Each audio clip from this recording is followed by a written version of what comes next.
Hello, my dear students. Welcome back to my channel. My name is Prachi Sharma और आज का session है mole concept में percentage composition and empirical formula के ऊपर. So students, one thing to remind you is कि जो हमारी कॉन्सेप्चुअल वीडियोस हैं, मतलब जैसे आज हम कॉन्सेप्ट डिस्कस करने वाले हैं कि जो हम पढ़ रहे हैं उसका डेफिनेशन क्या है, उसका लॉजिक क्या है, और न्यूमेरिकल्स भी सॉल्व करेंगे उसके ऊपर. That means we'll practice some questions. जो भी हमारी कॉन्सेप्चुअल वीडियोस होती हैं, we go very slow in them with the numericals. हम बहुत तसल्ली से समझते हैं because I am trying to prep content for the people जिन्हें बिल्कुल भी नहीं पता कि चैप्टर में क्या है. तो अगर आपको बिल्कुल समझ में नहीं आ रहा मोल कॉन्सेप्ट, तो ये वीडियो देखोगे तो समझ में आएगा.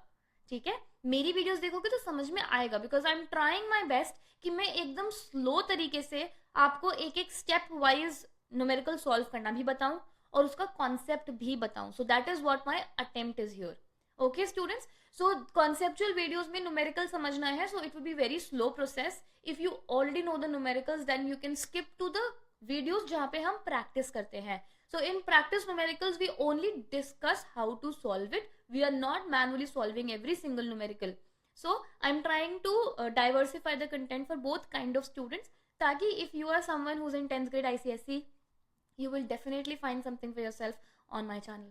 So for example, if you are a topper, go ahead, check out mind mapping videos. See how you can brush up your concepts real quick. How you can revise the concepts within a few seconds. If you are a student जिसे chemistry में pass होने में भी मुश्किल हो रहा है, so students check out every single part of the video. एक एक वीडियो को पढ़ो, उसे समझो, उसे याद करो, then move on to the practice questions. इस तरीके से आप प्रेप करोगे तो even if you are a 40% scorer, I can easily pull you up to an 85%. But you'll have to give me time, you'll have to put in a little bit efforts, and you'll have to reciprocate that to me. That means tell me where you're struggling, tell me what are your doubts, and I'll definitely help you. So for students who are watching the video for the first time, welcome to the channel, and without wasting any time, let's get started with today's session. Alright students, चलिए आज का session start करते हैं. एकदम तसल्ली से समझना अगर पहली बार समझ रहे हो, और अगर दूसरी तीसरी बार समझ रहे हो तो भाई 1x 1.5x जो मर्जी में चला के देख लो. अच्छा चलो, परसेंटेज कॉम्पोजिशन की बात हो रही है. तो percentage composition as the name suggests कि एक पर्टिकुलर आपको मान लो कुछ सोल्यूशन है या कुछ भी है, उसमें आप जब किसी चीज की परसेंटेज निकालते हो, मान लो कि आपके पास एक बीकर है, उसमें बहुत सारे एक्स एलिमेंट्स है, बहुत सारे वाई एलिमेंट्स है. ठीक है, मान लो 30 आपके एक्स एलिमेंट्स है, 70 आपके वाई एलिमेंट्स है, और आपसे पूछा जाए कि एक्स कितना परसेंट एक्स है, तो आप कैसे निकालोगे? आप निकालोगे 30 अपॉन में नीचे क्या लगाओगे? आप नीचे लगाओगे कि टोटल कितना है दोनों का मिला के. सो यूल से 100, एंड क्योंकि आप परसेंटेज निकाल रहे हो, सो यूल से times 100. Correct? This is how a basic percentage works, and this is exactly how percent composition of compounds work. ठीक है, तो इसका मतलब क्या है कि आपको मान लीजिए कोई भी एक कंपाउंड दिया गया, लेट्स से पानी. ठीक है, H2O. आपसे बोला गया कि H2O को आपको बताना है कि कितना परसेंट हाइड्रोजन है और कितना परसेंट ऑक्सीजन है. जब भी हम इस टाइप का कोई कैलकुलेशन करते हैं किसी भी कंपाउंड के ऊपर, हमेशा आप एक मॉलिक्यूल की बात करेंगे. ठीक है, एक मॉलिक्यूल के अंदर कितना परसेंट है, एक मॉलिक्यूल जब आपने उठाया उसमें कितना परसेंट ये एलिमेंट है, कितना परसेंट वो एलिमेंट है, हमेशा एक मॉलिक्यूल की बात करेंगे. ठीक है, so for example in this case जो हमारा वाटर का टोटल मास होता है वो होता है 18 ग्राम्स. करेक्ट? और हाइड्रोजन का कितना होता है? हाइड्रोजन का होता है 1, और हाइड्रोजन है कितना इस मॉलिक्यूल में? 2. सो 1 into 2. करेक्ट, तो आ गया 2. अब अगर आपको हाइड्रोजन की परसेंटेज निकालनी पड़ेगी तो अब आप क्या बोलोगे? हाइड्रोजन का वेट जो कि है 2 डिवाइड बाय टोटल वेट जो कि है 18.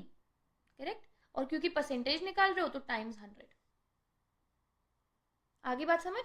बहुत सिंपल है. This is how percentages works. I do not know कि लैग क्यों आ रहा है रिकॉर्डिंग में. Late me see if I can rectify it and continue.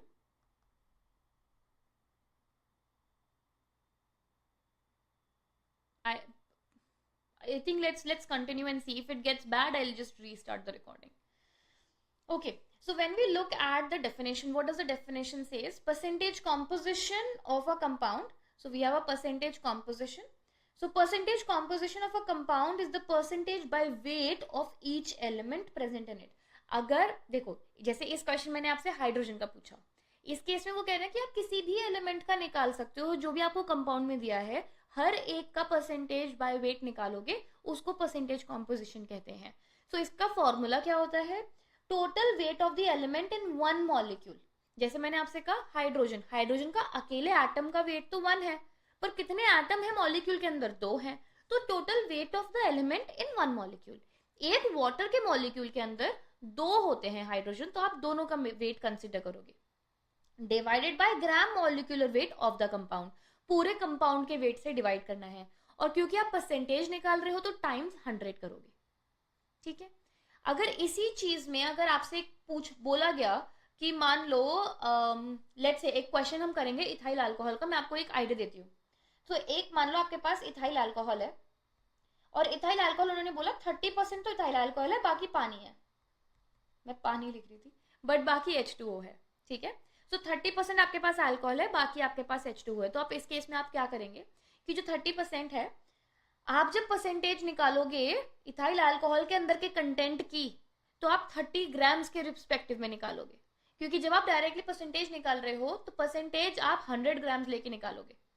पर जब आपको बोला ही गया है कि ये कंपाउंड पूरे मिक्सचर में सिर्फ 30% पे है, तो ऑलरेडी आपको बता रहे हैं कि 30 ग्राम्स लेके निकालो.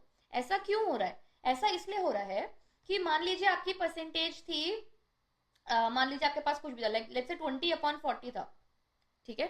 20/40 था, और आपको बोला गया कि 30% आपका कंपाउंड है, तो उसको भी आपको कंसिडर करना है. जब आप परसेंटेज निकालोगे तो क्या होगा? 30/100%. ठीक है. और क्योंकि आप ओवरऑल भी परसेंटेज निकालो तो टाइम्स 100 करोगे पूरे का, और ये 100 एंड 100 कैंसिल आउट हो जाएंगे. तो क्या हुआ एट द एंड? आप 30 से ही तो मल्टीप्लाई कर रहे हो. सो ये लॉजिक भी हम यूज करेंगे एक क्वेश्चन में. अगर ये वाला पार्ट थोड़ा कंफ्यूजिंग लग रहा है तो इसे थोड़ी देर के लिए छोड़ दो, पहले बेसिक समझ लो, फिर जब इस क्वेश्चन पे आएंगे तब तक थोड़ा सा बेटर ग्रास्प हो जाएगा ऑन द कॉन्सेप्ट. आगे बात समझ. Let's move on. पहला क्वेश्चन, जिसे खुद ट्राई करना है ट्राई कर सकते हो. Calculate the percentage composition of various elements in sodium carbonate. जहां उन्होंने कहा वेरियस एलिमेंट्स, मतलब सारे एलिमेंट्स निकालना है, कोई नहीं छोड़ना. ठीक है. सबसे पहले क्या करेंगे? स्टेप 1, GMM निकालेंगे, ग्राम मॉलिक्यूलर मास. वो निकाल लीजिए. तो आपके पास है Na2CO3. I think there's a still lag, so let me just quickly continue from you. Alright students, so let's start from question number 1. Now just a heads up for you, so I am sick while I'm recording this session, because the video has to go out in time. So my voice would be a bit more coarse, but I hope you're able to understand. I have never recorded while I was sick, so I'm not quite sure how it's gonna turn out, but I'm gonna try my best. So we'll start from question number 1. It says calculate the percentage composition of various elements in sodium carbonate. So whenever you see the word various elements, it means जितने भी उस compound के अंदर elements है, you're supposed to calculate percentage of every single one of them. तो question में अगर exam, ये क्वेश्चन अगर एग्जाम में आता है तो सोडियम का भी आप निकालोगे, कार्बन का भी निकालोगे, और आप ऑक्सीजन का भी निकालोगे. अंडरस्टूड. Now let's start. सबसे पहले हम क्या निकालेंगे? सबसे पहले वील कैलकुलेट GMM. GMM क्या होता है? Gram molecular mass. तो लेट्स कैलकुलेट दैट. तो जिन स्टूडेंट्स को खुद से ट्राई करना है please go ahead. So Na2CO3. अब Na कितना है आपका? 23. और कितने सोडियम्स है? 2 है. Plus carbon is how much? Carbon is 12 plus oxygen 16 times 3. Understood. तो जब आप इसे कैलकुलेट करोगे Na2CO3, since I know how much that is, it's gonna be 106.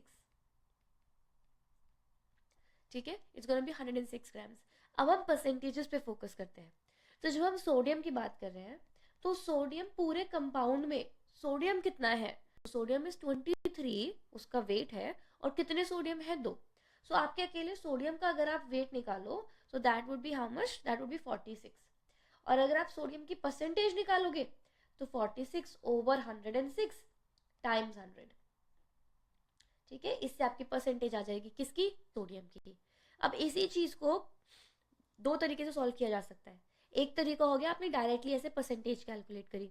एक और तरीका होता है जिसमें व्हाट यू से कि 46 ग्राम सोडियम जो है वो कितने में पार्ट है. सो let me right it in a way that you understand it. So what you will say भाई 106 ग्राम ऑफ द कंपाउंड में 46 ग्राम सोडियम है. 1 ग्राम में कितना सोडियम आया? 46 बाय 106. देन यू कैलकुलेट कि 100 ग्राम में कितना है. सो 100 ग्राम में कितना हुआ? 46 ओवर 106 टाइम्स 100.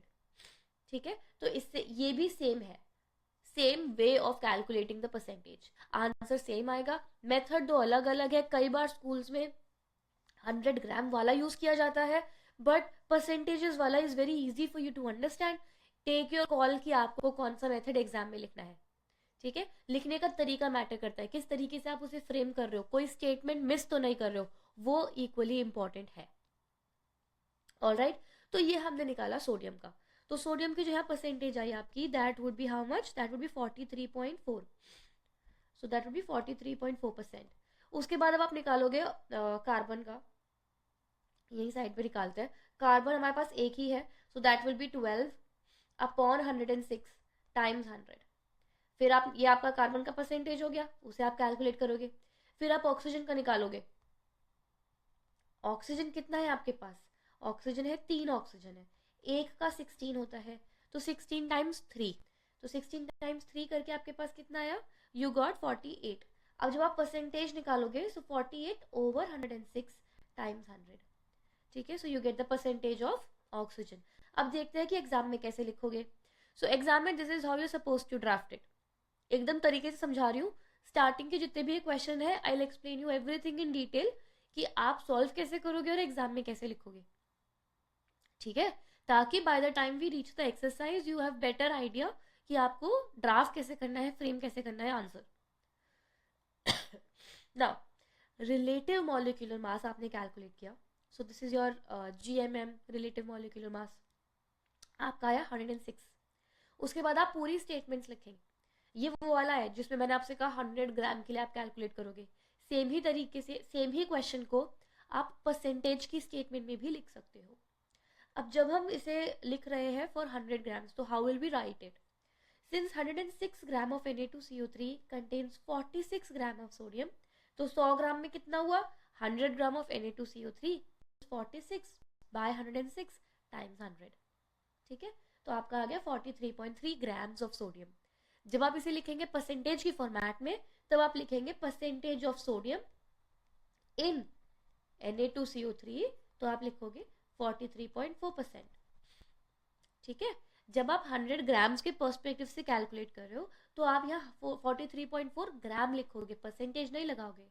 जब परसेंटेज की स्टेटमेंट लिखोगे तब परसेंटेज लगाओगे. Understood? Let's move on. Similarly, 106 gram of Na2CO3 contains 12 grams of carbon. तो 100 ग्राम में कितना हुआ? 12 अपॉन 106 टाइम्स 100. इसको आपने कैलकुलेट किया, you will get 11.3 grams of carbon. जब परसेंटेज की स्टेटमेंट में लिखोगे तो you will say it will give you 11.3% of carbon. Now, moving on, again, 106 grams of Na2CO3 contains 48 grams of oxygen. तो जब आपने ऑक्सीजन का कैलकुलेट किया, यू एंड अप गेटिंग 45.3%. तो और लास्ट में आंसर किस तरीके से ड्राफ्ट किया जाएगा? लास्ट में आंसर इस तरीके से लिखा जाएगा. तो सोडियम का आप लिखोगे 43.4%, कार्बन का 11.3%, ऑक्सीजन का 45.3%. सेपरेटली लिख देना, या फिर जैसे जैसे कैलकुलेट करते जा रहे हो, put them in a big box, ताकि as a teacher we can clearly identify that you have calculated all the parts. Now moving on to question number 2. Question number 2 says, find the percentage mass of water in washing soda equals Na2CO3 dot 10H2O. सबसे पहले क्या करेंगे? Na2CO3 dot 10H2O. जब भी आप percentage निकाल रहे हो, सबसे पहले हम क्या करेंगे? हम पूरे के पूरे कंपाउंड का GMM, या तो ग्राम मॉलिक्यूलर मास बोलो, रिलेटिव मॉलिक्यूलर मास बोलो, आप पूरे का मास निकालोगे. तो जब आप इसका निकालोगे तो क्या होगा? Na2CO3 का तो आपने निकाला था अभी 106 था. ठीक है, और 10 टाइम्स 18 कर लो, तो 106 प्लस 180, करेक्ट? तो कितना आ गया? 286, क्योंकि जो डॉट होती है इसका मतलब प्लस होता है. तो 286 ग्राम मॉलिक्यूलर मास आ गया आपका पूरे के पूरे कंपाउंड का. अब आपको निकालना है परसेंटेज ऑफ वाटर. अब वाटर इसमें कितना है, 180 वाटर है, 180 ग्राम है ना वाटर। सो जब वाटर की परसेंटेज निकालोगे, आई होप कि मेरी आवाज आपको समझ में आ रही है, ठीक है। सो let me know in the comment section if it was understandable या नहीं। ओके, अब जब हम परसेंटेज ऑफ वाटर निकाल रहे हैं, सो परसेंटेज ऑफ वाटर कितना हुआ, it would be 180 over total compound. तो टोटल कंपाउंड का मास कितना है, 286। सो 180 ओवर 286 टाइम्स 100, तो आपका परसेंटेज ऑफ वाटर आ जाएगा। So when you actually calculate it you will get 62.9। सो 62.9%। अब देख लो कि एग्जाम में कैसे लिखते हैं। सो एग्जाम में लिखने के लिए फर्स्ट ऑफ ऑल वील से relative molecular mass of Na2CO3 dot 10H2O, so you get 286 grams, correct. अब 286 ग्राम्स में पानी कितना है, 180 ग्राम्स। तो आप कैसे लिखोगे, 286 gram of washing soda contains 180 grams of water of crystallization. 100 gram में कितना हुआ, so 180 divided by 286 times 100, so इसीलिए आ जाएगा 62.9 ग्राम्स। अब स्टूडेंट्स मैंने ये 100 ग्राम्स लेके क्यों सॉल्व किया है, क्योंकि ये आपकी बुक का मेथड है, तो majority of your school teachers prefer this method. But even if you are doing the percentage लगा के पूरा आप लिखोगे वो भी सही है, ठीक है। So it is up to you what works for you. अगर बुक में ये दे रखा है I am teaching you this ताकि स्कूल में नंबर ना कटे। बोर्ड में आप कुछ भी तरीके से फॉलो करो, कोई फर्क ही नहीं पड़ता, सही है। पर स्कूल में कई बार आर्ग्यू करना is not even worth it because they want you to write the method that they have taught you in the class, ठीक है। So we are targeting the boards. School में नंबर आते हैं कभी नहीं भी आते, चलता है, as long as your preparation is on point, nothing matters. Moving on to question number 3। Question number 3 says a given sample has 30% ethyl alcohol. अब ये जो इथाइल अल्कोहल का फॉर्मूला कैसे लिखना होता है, ये आप जब ऑर्गेनिक केमिस्ट्री कर लोगे तो आपको अच्छे से समझ में आएगा। अभी के लिए I will tell you what the formula is. A given sample has 30% ethyl alcohol by mass, the rest being water. Determine the percentage of carbon and hydrogen and oxygen in the given sample. Okay, तो सबसे पहले ethyl alcohol का formula देखते हैं। So ethyl alcohol का formula होता है C2H5OH, ठीक है। इसका आप निकाल लेंगे ग्राम मॉलिक्यूलर मास। जब आप ग्राम मॉलिक्यूलर मास निकालेंगे तो कार्बन 2 है, तो 2 × 12 प्लस 5 × 1 हाइड्रोजन का, प्लस ऑक्सीजन है 16 प्लस एक और हाइड्रोजन है एट द एंड, ठीक है। When you calculated total so you end up getting 46, you end up getting 46 grams, आपका पूरे इथाइल अल्कोहल का मास। अब जितना उन्होंने आपको टोटल कंपाउंड, जितना टोटल उन्होंने आपको सैंपल दिया है, उस सैंपल में ओनली 30% इज इथाइल अल्कोहल, बाकी पानी है, ठीक है। सो व्हेन आप, अगर वो आपसे पूछ रहे हैं डिटरमाइन कार्बन हाइड्रोजन और oxygen in the given sample, पूरे सैंपल में बताना है आपको, तो पूरे सैंपल में 30% जो वेट होगा इन सबका वो होगा इथाइल अल्कोहल का, बाकी जो आपका 70% है वो वाटर है, ठीक है। तो जब आप कार्बन और ऑक्सीजन का निकालोगे तो जो बाकी 70% है उसका आप वाटर का, हाइड्रोजन और ऑक्सीजन भी कैलकुलेट करोगे। तो जब कार्बन निकाल रहे हो तो 30% में से ही निकालोगे जो आपका इथाइल अल्कोहल है, पर जब आप ऑक्सीजन और हाइड्रोजन निकालोगे तो बाकी 60% जो वाटर है, सॉरी 70% जो वाटर है वो भी ऐड करोगे टोटल सैंपल का कैलकुलेट करने के लिए। मेरा कहने का मतलब क्या है कि आपको एक सैंपल दिया है, उसके अंदर 30% है इथाइल अल्कोहल, ठीक है। इसके अंदर होता है कार्बन हाइड्रोजन और ऑक्सीजन, बाकी 70% है सिर्फ वाटर जिसके अंदर है हाइड्रोजन और ऑक्सीजन। अब उन्होंने पूछा है कि जो मैंने पूरा सैंपल आपको दिया है इसमें कितना कार्बन, कितना हाइड्रोजन, कितना ऑक्सीजन है। तो जब आप कार्बन का कैलकुलेट करोगे तो सिर्फ पहले वाले 30% में से आ जाएगा, पर जब आप हाइड्रोजन कैलकुलेट करोगे तो आप इसमें से भी कैलकुलेट करोगे, इसमें से भी कैलकुलेट करोगे, दोनों का ऐड कर दोगे।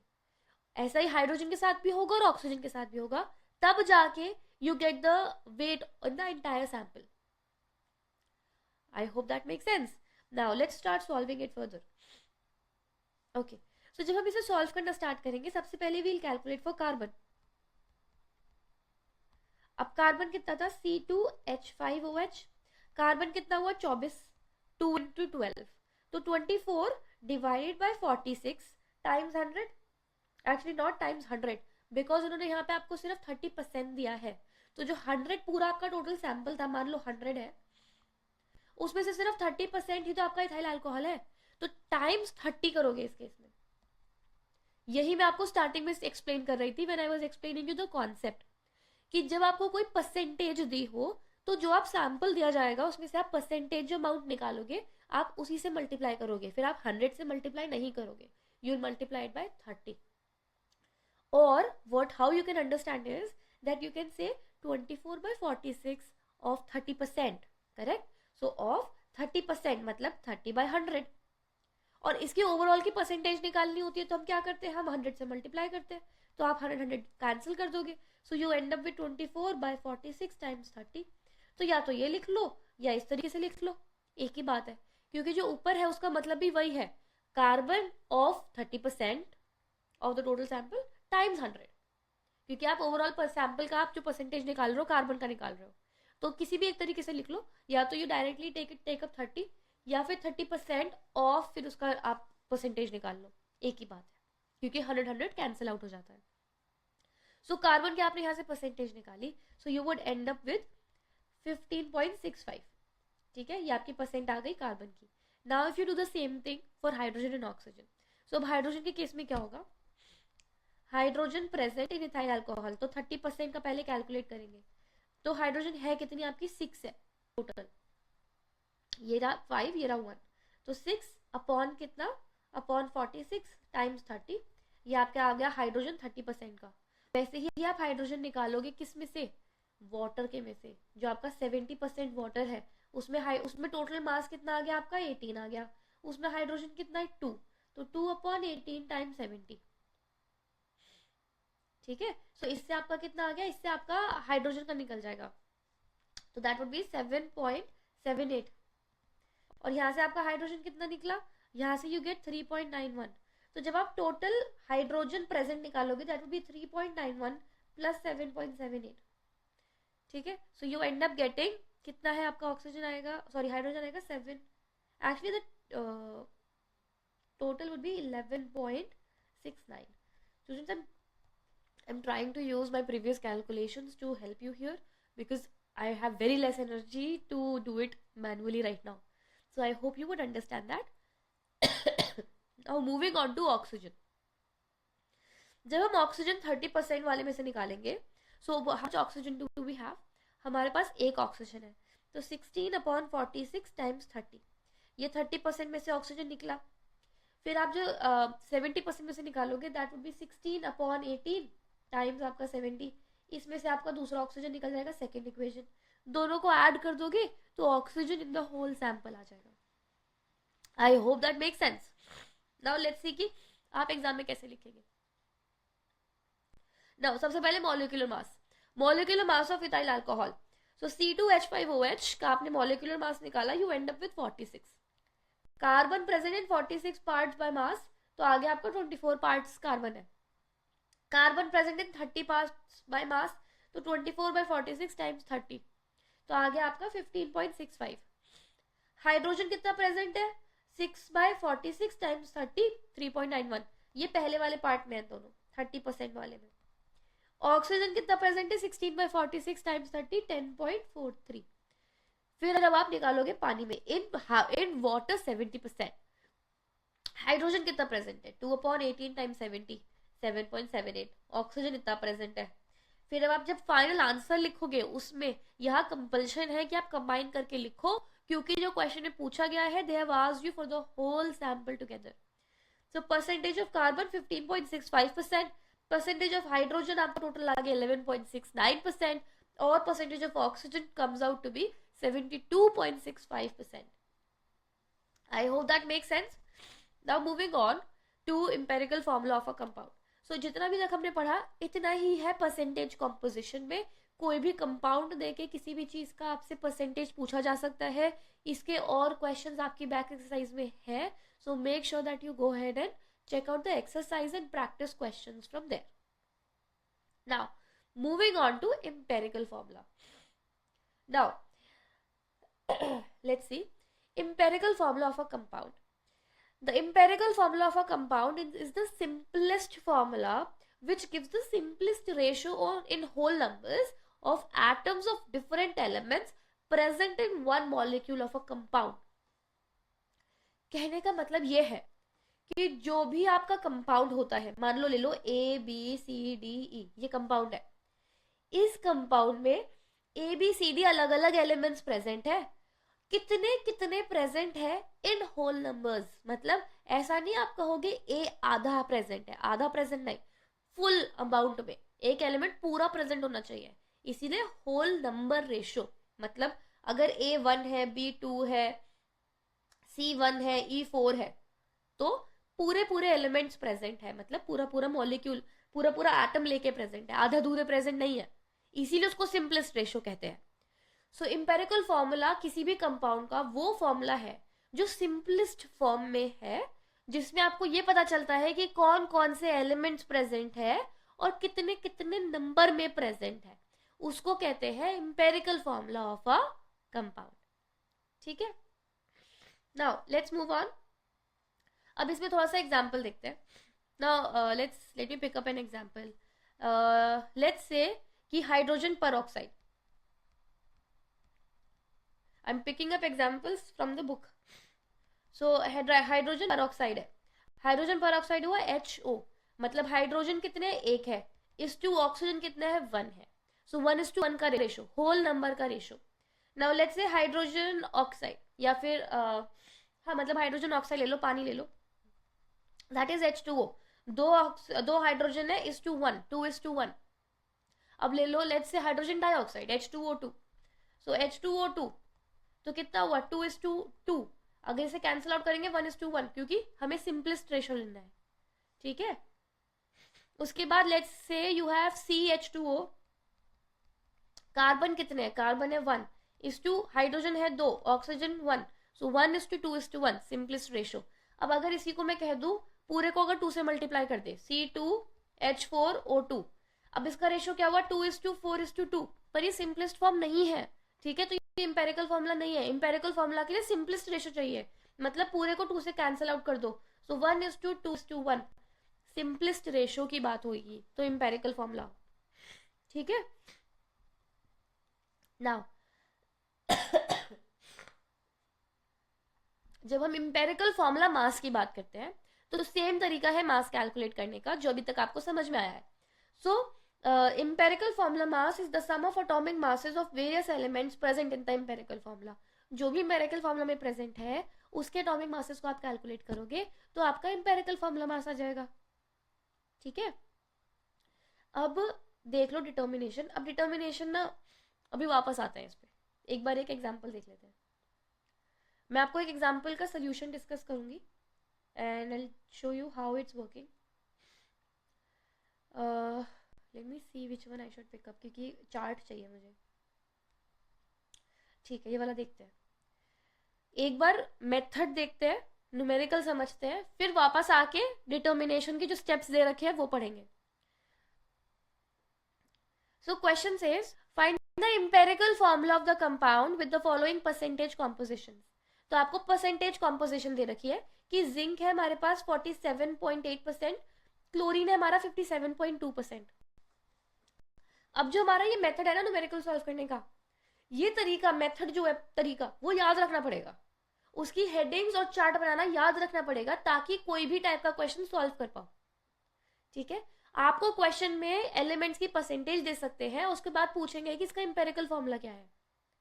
Okay, so let me show you how to do it.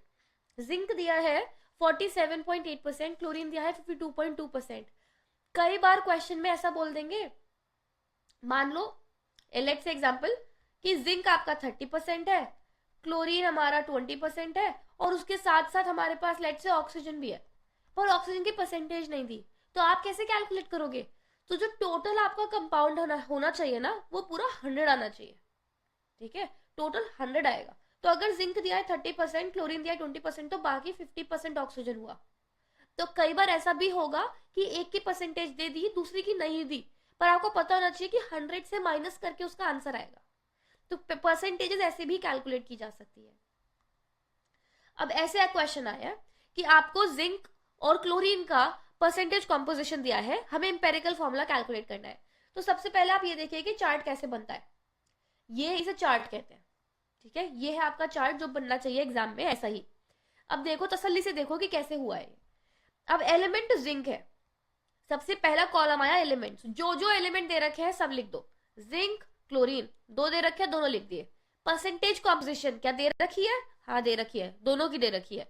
सो एक की दे रखी है 47.8, एक की दे रखी है 52.2। अब मान लो इस केस में क्लोरीन की नहीं दे रखी होती तो आपको कैसे पता चलता, तो आप बोलोगे 100 माइनस 47.8, तो आपका 52.2 आ जाएगा, ठीक है। परसेंटेज समझ में आ गई। उसका अगला कॉलम आता है एटॉमिक मास का, एटॉमिक मास उस एलिमेंट का जो आपको दे रखा है। Majority of the time question में एटॉमिक मास दे रखे होते हैं। तो जिंक का हो गया 65, क्लोरीन का हो गया 35.5। अब निकालेंगे हम रेशो। रेशो किसका निकलेगा, परसेंटेज कॉम्पोजिशन का निकलेगा एटॉमिक मास के साथ। जो एटॉमिक रेशो कहते हैं, एटॉमिक रेशो का फॉर्मूला क्या है, percentage composition divided by atomic mass. इसको रेशो कहते हैं। कौन सा रेशो, एटॉमिक रेशो, ठीक है। उसके नेक्स्ट स्टेप में आप वो करोगे। So what you will day, जो आपको परसेंटेज कॉम्पोजिशन दे रखी है divide by atomic mass. So 47.8 divide by 65 आ जाएगा 0.73। ये वाली जो वैल्यूज होती है ये आपको अप्रोक्सीमेशन 2 डेसिमल तक निकालनी पड़ेंगी।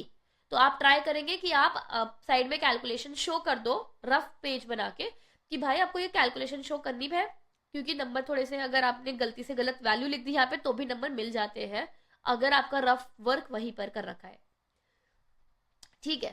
सो आपने डिवाइड किया, 2 डेसिमल तक वैल्यूज निकाल ली, यहाँ पे रुकना है, ठीक है। हमने एटॉमिक रेशियो तक समझेंगे पहले। फिर आपने देखा क्लोरीन का, क्लोरीन का कितना है परसेंटेज कॉम्पोजिशन 52.2, एटॉमिक मास 35.5, दोनों को आपस में डिवाइड कर दो, यू एंड अप विद 1.46, ठीक है। तो ये दोनों के रेशियोज आ गए। अब दो चीजें में समझ में आ रही है, पहली बात ये होल नंबर तो नहीं है, डेसिमल में है। दूसरी बात दोनों अलग अलग वैल्यूज है। तो जब आप एटॉमिक रेशियो पे आते हो, जो भी वैल्यू कम है, सबसे कम है, मान लो 3-4 वैल्यूज है, जो भी वैल्यू सबसे कम होगी उस वैल्यू से सबको डिवाइड कर दो, ठीक है। तो इस केस में क्या है, 0.73 सबसे छोटी वैल्यू है। तो जितनी भी रेशियोज आपने कैलकुलेट करे हैं सबको सबसे छोटी वैल्यू से डिवाइड कर दीजिए। तो डिवाइड बाय 0.73 डिवाइड बाय 0.73। अब इस पॉइंट अगर थोड़ा बहुत आपको एस्टिमेशन लेना पड़ जाए, अप्रोक्सीमेशन 2-4 पॉइंटों का, तो चल जाएगा काम। जैसे 0.73 तो पूरा पूरा कट गया तो 1 आ गया, 1.46 को भी अगर आप देखो तो पूरा ही कट जाएगा, तो आपके पास 2 आ गया। पर जैसे आप क्वेश्चन करोगे कई बार थोड़े बहुत डेसिमल इधर उधर हो सकते हैं, ठीक है। मान लो यहाँ पर आपका 1.43 डिवाइड बाय 0.73, ठीक है। अप्रोक्सीमेटली तो डबल है ना, तो आप 2 ही लिखोगे। आई बात समझ, आप एकदम 2 पॉइंट सबसे समथिंग नहीं करना, 2 ही लिखना है, या 1 पॉइंट बिल्कुल 9999 कर दिया, 2 लिख दो भाई, बात खत्म करो, ठीक है। अब आपके पास रेशो आ गया। अब आपका जो जिंक आया है 1, क्लोरीन आया है 2, तो रेशो क्या हो गया, 1:2 का रेशो हो गया। तो फॉर्मूला क्या बना, ZnCl2। आगे बात समझ, ये है इंपेरिकल फॉर्मूला कैलकुलेट करने का मेथड। बहुत सिंपल तरीका है, तसल्ली से देख लो एक बार और, फिर से रिवाइज कराती हूँ।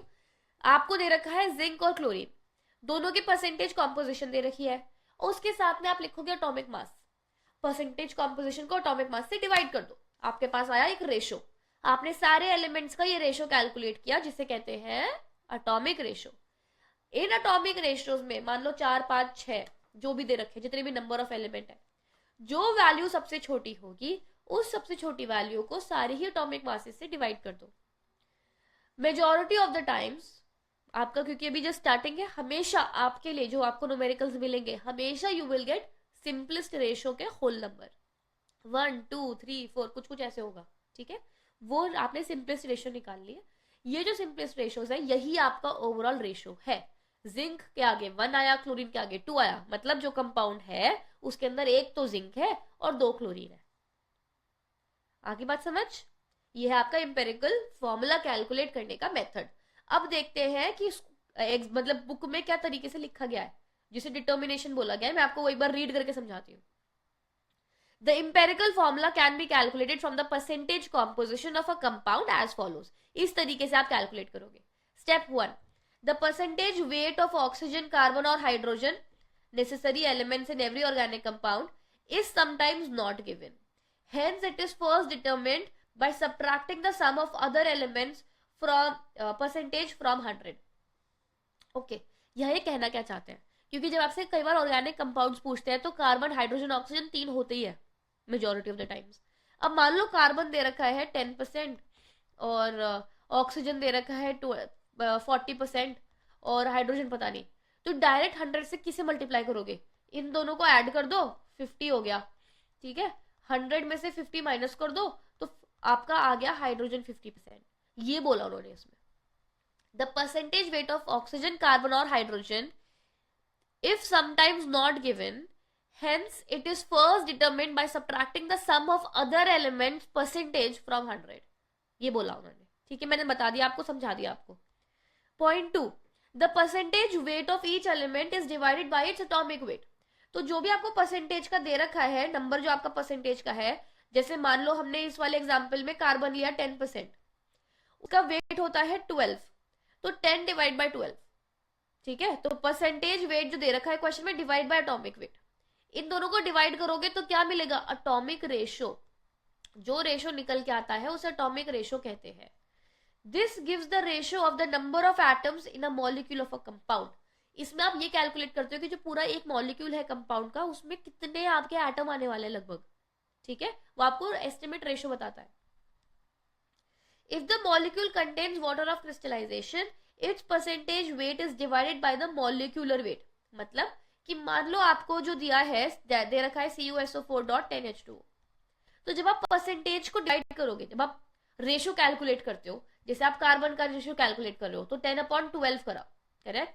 जब आप पानी का रेशो कैलकुलेट करोगे H2O का, ठीक है, डिवाइडेड बाय 18 होगा. 18 क्यों, क्योंकि पूरे वाटर के मॉलिक्यूल का जो वेट है वो 18 है. ठीक है, तो जब आप वाटर ऑफ क्रिस्टलाइजेशन के लिए कैलकुलेट करोगे रेशो, तो डिवाइडेड बाय वाटर का पूरा मास होगा, सिर्फ हाइड्रोजन का या ऑक्सीजन का नहीं होगा. अगर आप अकेला हाइड्रोजन कैलकुलेट करते हो तो आता है H, जो भी परसेंटेज दे रखी है H की परसेंटेज डिवाइड बाय 1. ऑक्सीजन का कैलकुलेट करना है तो ऑक्सीजन की परसेंटेज डिवाइड बाय 16. करेक्ट. जब आपको वाटर ऑफ क्रिस्टलाइजेशन का कैलकुलेट करना है, वो पूरा एक साथ चलेगा, तो वाटर ऑफ क्रिस्टलाइजेशन का परसेंटेज डिवाइडेड बाय 18. आगे बात समझ, ये बताया उन्होंने इस पॉइंट में. This gives the ratio of the number of water molecules in one molecule of the compound. अब आ जाओ फोर्थ पॉइंट पे. To get a whole number ratio of atoms of different elements. अब यहाँ होल नंबर की क्यों बात हो रही है, क्योंकि आपने देखा होगा कि जो आपका एटॉमिक रेशियो आया है वो 0.73 था, वो 0 पॉइंट समथिंग समथिंग या 1.73 था, ऐसे करके, तो डेसिमल्स में था, तो होल नंबर तो नहीं है. और एम्पेरिकल फॉर्मूला हमें क्या बताता है कि भाई होल नंबर रेशियो होना चाहिए. तो होल नंबर रेशियो कैलकुलेट कैसे करते हैं वो इस पॉइंट में बताएंगे. To get a whole number ratio of atoms of different elements of water and water molecule, the numbers obtained in step 2 and 3 are divided by the smallest number. तो जो आपको रेशो आया, जितने भी रेशोज आए, उस पूरे स्टेप में जो सबसे स्मॉलेस्ट नंबर है उसको सबसे डिवाइड कर दो. वही बताया था मैंने आपको. Question point 5. The empirical formula is now derived by writing the symbols of various elements side by side with the number of atoms of each one as the subscript to the lower right of its symbol. मतलब जो भी आपका simplest ratio में numbers आए हैं 1 2 3, यहाँ है carbon, hydrogen, oxygen, इन सबको उनकी सबस्क्रिप्ट में डाल दो. कार्बन 1, हाइड्रोजन 2, ऑक्सीजन 3, तो क्या बना, CH2O3. आगे बात समझ. This is point number 5. अब ये देख लो एक बार क्वेश्चन.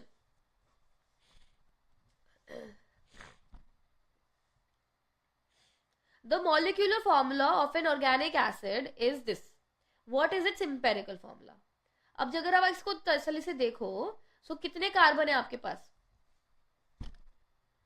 CH3COOH होना चाहिए. ओके, सो CH3COOH. अब एम्पेरिकल फॉर्मूला जो होता है वो सिंपलेस्ट रेशियो होता है. अगर आप इसे टोटल कैलकुलेट करके लिखोगे तो आप क्या लिखोगे, कितने C है 2, हाइड्रोजन कितने हैं 4, ऑक्सीजन कितने हैं 2. ठीक है, ये एम्पेरिकल फॉर्मूला नहीं है क्योंकि सिंपलेस्ट रेशियो में ही नहीं है. सिंपलेस्ट रेशियो में लाने के लिए पूरे को 2 से डिवाइड कर दो, तो जब आप डिवाइड कर दोगे तो आ जाएगा CH2O। ये आपका एम्पेरिकल फॉर्मूला है। आई बात समझ? अब इसे देख लो, वही लिखा है यहाँ पे, मॉलिक्यूलर फॉर्मूला है CH3COOH, तो ये आपका मॉलिक्यूलर फॉर्मूला हुआ। रेशो क्योंकि सिंपलेस्ट नहीं है, अभी रेशो है 2:4:2, सिंपलेस्ट रेशो में लाने के लिए पूरे को 2 से डिवाइड कर दिया, तो सिंपलेस्ट रेशो आया 1:2:1। इसका मतलब एम्पेरिकल फॉर्मूला हुआ CH2O। उसके बाद अगले क्वेश्चन का पहला पार्ट मैंने आपको करा दिया, अब बी पार्ट आप कर सकते हैं, आप ट्राई भी कर सकते हो खुद से, ठीक है। पर इस क्वेश्चन में क्या ध्यान रखना है, इस क्वेश्चन में ध्यान रखना है कि वाटर ऑफ क्रिस्टलाइजेशन है ये, क्योंकि पूरे पानी का परसेंटेज एक साथ दे रखा है, मतलब पूरा वाटर ऑफ क्रिस्टलाइजेशन है। जब इसको कैलकुलेट करोगे तो इसे डिवाइड बाय 18 करोगे पूरे मॉलिक्यूल के वजन से। एक बार ट्राई कर सकते हो, पॉज करके ये क्वेश्चन खुद ट्राई करो, जिन्हें मेरे साथ करना है वो कंटिन्यू कर सकते हो। ओके, सो जो हमारे पास एलिमेंट है, ये हमारे पास एलिमेंट हो गए। परसेंटेज कॉम्पोजिशन कितना दिया मैग्नीशियम का, 9.76% दिया है। एटॉमिक मास कितना है, एक एक एलिमेंट को पकड़ के करेंगे, ठीक है। मैग्नीशियम का दे रखा है 9.76, एटॉमिक मास मैग्नीशियम का 24, दोनों को डिवाइड कर दो, 9.7 डिवाइड बाय 24, ये आपका रेशो आ गया। यहां रुक जाओ, अगले पे चलो। सल्फर, सल्फर का है परसेंटेज 13.01, एटॉमिक मास है उसका 32, रेशो हुआ उसका 13.01 डिवाइडेड बाय 32, तो आपका रेशो आ गया 0.406। अगला चलो ऑक्सीजन, 26.01 परसेंटेज कॉम्पोजिशन है, एटॉमिक मास 16 है, दोनों को डिवाइड कर दीजिए, तो यू गेट 1.625। अब वाटर को पूरे को एक साथ लेके चलेंगे, क्योंकि वाटर की परसेंटेज पूरे की दे रखी है, तो H2O की परसेंटेज दे रखी है 51.22, उसका एटॉमिक मॉलिक्यूलर वेट क्या हुआ 18, तो दोनों को डिवाइड करेंगे, तो दिस इज योर रेशो।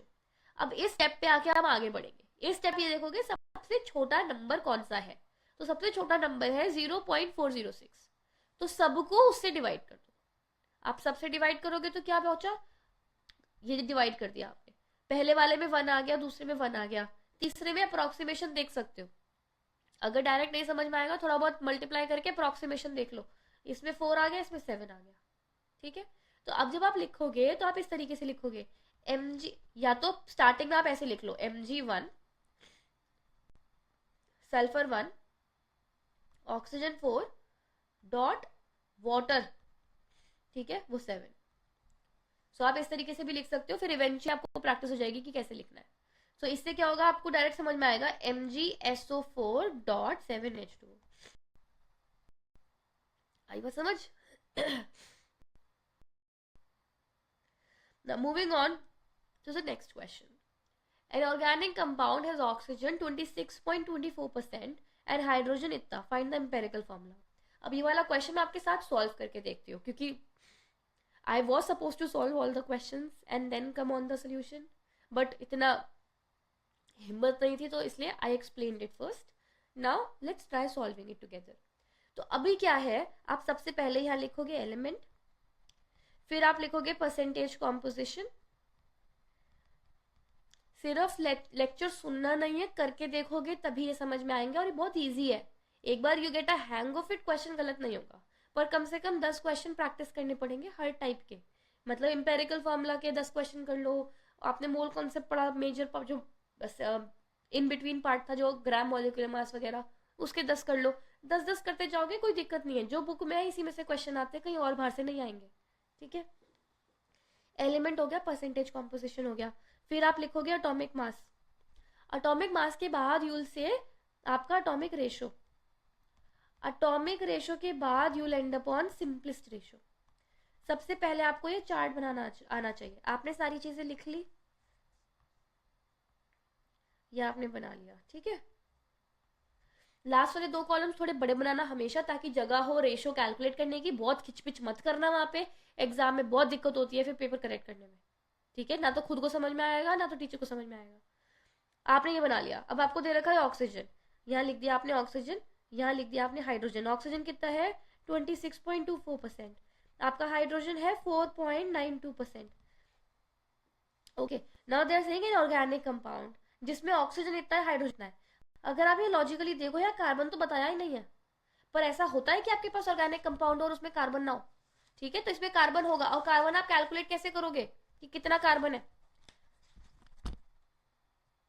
यहाँ पे लास्ट में थोड़ा सा मल्टीप्लाई कह रही हूँ, थोड़ा सा यहाँ से डिलीट करते हैं और फिर कार्बन भी कैलकुलेट करते हैं।